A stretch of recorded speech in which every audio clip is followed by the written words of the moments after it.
تو حضرت معاذ بن جبل رضی اللہ تعالی عنہ کہتے ہیں کہ صبح کے خوبصورت لمحے اور حضور کی قربت اور سفر کی گھڑیاں اور چل بھی رہا تھا میں آقا کریم علیہ السلام کے ساتھ ساتھ، تو موقع غنیمت جانا تو میں نے کہا کہ اے اللہ کے پیارے رسول صلی اللہ علیہ وآلہ وسلم، مجھے آپ کی قربت میسر آئی ہے تو اس موقع سے میں فائدہ حاصل کرتے ہوئے آپ سے سوال پوچھنا چاہتا ہوں، اور وہ یہ کہ مجھے کسی ایسے عمل کے بارے بتا دیجئے جو عمل مجھے جنت میں داخل کر دے اور جہنم سے دور کر دے۔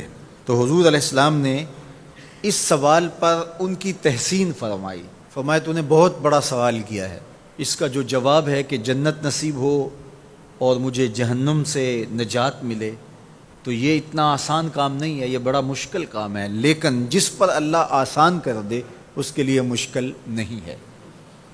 یعنی جنت آسانی سے نہیں ملتی، جہنم سے بچنا بھی اتنا آسان نہیں ہے، بہت سارے گناہوں سے بچنا پڑتا ہے، لیکن اللہ جس کے لیے آسان کر دے اس کو نیکی کی توفیق دے دیتا ہے اور برائی سے اس کو بچا لیتا ہے۔ اگر تو چاہے کہ جنت میں جائے اور جہنم سے نجات ملے تو تمہیں اللہ پر ایمان بھی لانا پڑے گا، اور ایسا ایمان جس میں شرک کی آمیزش تک نہ ہو، اسی کی عبادت تیری زندگی کا مقصود ہو، اور نماز بھی ادا کرنا ہوگی، زکوٰۃ بھی دینا ہوگی، روزے بھی رکھنے پڑیں گے، اور تجھے حج بھی کرنا پڑے گا۔ جنت میں داخلے کے لیے یہ شرائط ہیں کہ تم یہ کام کرو گے۔ پھر ارشاد فرمایا میں تمہیں بھلائی کے دروازے ہی نہ بتا دوں۔ ارشاد فرمایا الصوم جنہ، روزہ ڈھال ہے۔ ڈھال آپ سمجھتے ہیں، اگر آپ لوگوں نے ڈھال نہیں دیکھی ہوئی تو آج کے زمانے کے اندر تو سب لوگوں نے جو ہے وہ ڈھال دیکھ لی ہے، چونکہ اس وقت ترکی نے اس طرح سے اپنے کلچر کو اور اپنی تہذیب کو جدید ذرائع ابلاغ کے ذریعے لوگوں تک پہنچایا ہے کہ اب 800-700 سالہ پرانی چیزیں بھی ہمارے سامنے آ گئی ہیں، ورنہ ہم یہ باتیں کیا کرتے تھے تو لوگ ان باتوں کو سمجھا نہیں کرتے تھے، چونکہ اس کا کوئی نمونہ اور شکل موجود نہیں تھی۔ جب دشمن تیر پھینکے تو تیر سے بچنے کے لیے وہ لوہے کا پتلا جو آگے کر دیا جاتا ہے، جو تیر کو اپنے اوپر روک لیتا ہے، اس کو عربی میں جنہ اور اردو میں ڈھال کہا جاتا ہے۔ تو آقا کریم نے فرمایا روزہ ڈھال ہے، تو گویا جہنم کی آگ سے بچانے کے لیے جو ہے وہ روزہ کام دے گا۔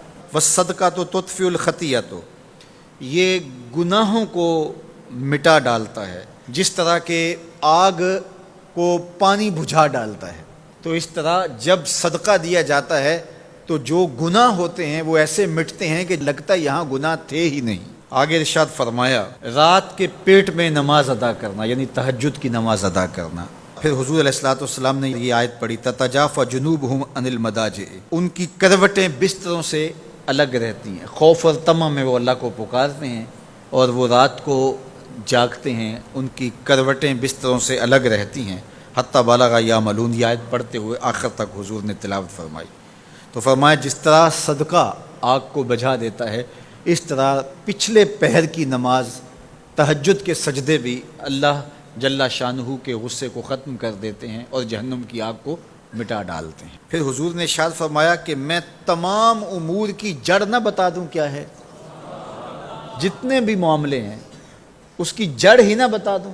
میں نے جھولی پھیلا کے کہا حضور کیوں نہیں، خیرات ڈالی ہے، تو حضور نے ارشاد فرمایا راس الامر الاسلام، سارے امور کی جڑ اور بنیاد، سر اسلام ہے۔ اگر اسلام ہے تو عمل قابل قبول ہے، اور اگر اسلام ہی نہیں ہے تو پھر جتنے مرضی نیک عمل کرتے رہیں، جتنا مرضی پانی ڈالیں، جتنی مرضی کھاد ڈالیں، تو اگر جڑ ہی نیچے سے کٹی ہوئی ہے تو درخت ہو پائے گا؟ کبھی بھی نہیں ہو پائے گا۔ تو کہا جڑ اسلام ہے، اس لیے عقیدے کی صحت عمل کی قبولیت کی ضمانت ہے، تو تمام امور کی جڑ اور بنیاد اور سرا اسلام ہے، اور اس کا ستون نماز ہے۔ اور صحابہ نماز کے جس طرح پابند رخوگر تھے، تو وہ تاریخ کی روایات آپ دیکھ سکتے ہیں، آپ کو ایک صحابی بھی بے نماز نہیں ملے گا۔ وَذِرْوَةُ صَنَامِهِ الْجِهَاد، اور کوہان کی بلندی، چوٹی اسلام کی، وہ جہاد ہے۔ جہاد سے اسلام کو سربلند کیا جا سکتا ہے۔ اسلام کا چھٹا رکن ہے جہاد، اور ہمیں جہاد کی ترغیب بھی دی گئی، اور قیامت تک یہ جہاد جاری بھی رہے گا اور کبھی بھی ختم ہونے کا نہیں ہے۔ ہاں اس کے اصول و ضوابط ہمیں دیے گئے، جہاد کے نام سے فساد فی الارض نہ کیا جائے، لیکن جہاد کا انکار اسلام کا انکار ہے۔ یہ اسلام کی چوٹی ہے، ذروۃ و سنام کہا گیا، یہ کوہان کی بلندی ہے۔ تو حضور علیہ السلام نے آخر میں فرمایا کہ میں تمہیں سارے معاملات کی جڑ ہی نہ بتا دوں، خلاصہ ہی نہ بیان کر دوں؟ قلت بلا یا نبی اللہ، میں نے کہا اے اللہ کے نبی کیوں نہیں؟ فاخذ بلسانہ، حضور نے اپنی مبارک زبان کو پکڑا، فقال، اور فرمایا، کف علیک ھذا، کہا اس کو روک لے، اس کو کنٹرول کر لے۔ تو کہتے ہیں میں نے کہا اے اللہ کے پیارے محبوب صلی اللہ علیہ وسلم، جو ہم باتیں کرتے ہیں اس سے بھی مواخذہ ہوگا؟ یعنی عمل پر تو پکڑ ہوگی، لیکن جو ہم زبان سے بات نکال دیتے ہیں تو کیا اس بات پر بھی مواخذہ ہوگا؟ تو حضور علیہ السلام نے ارشاد فرمایا کہ لوگ منہوں کے بل یا ٹھوڑیوں کے بل جہنم میں ڈالے جائیں گے، یہ ان کے بولے ہوئے بولوں کی وجہ سے ہوگا، ان کی زبان کی کمائی کی وجہ سے ہوگا۔ تو اپنی زبان کی حفاظت کرو تو جنت کا داخلہ مل جائے گا۔ تو گویا زبان کی حفاظت سے لے کر کے اللہ کے حضور سجدے تک اور اللہ کی عبادت تک، یہ ہے وہ نصاب جو جنت میں جانے کا ہے۔ اللہ ہم سب کو 5 گانہ باجماعت نماز کی توفیق دے، اللہ ہمیں توفیق حج کی نصیب کرے، اللہ ہمیں رمضان المبارک کے روزے رکھنے کی توفیقات سے مالا مال کرے، اللہ اپنی راہ میں جد و جہد اور جہاد کی توفیق سے مالا مال کرے، اور اللہ ہمیں ہماری زبان کی حفاظت کی توفیق دے تاکہ ہم خیر کی راہوں کے مسافر رہیں۔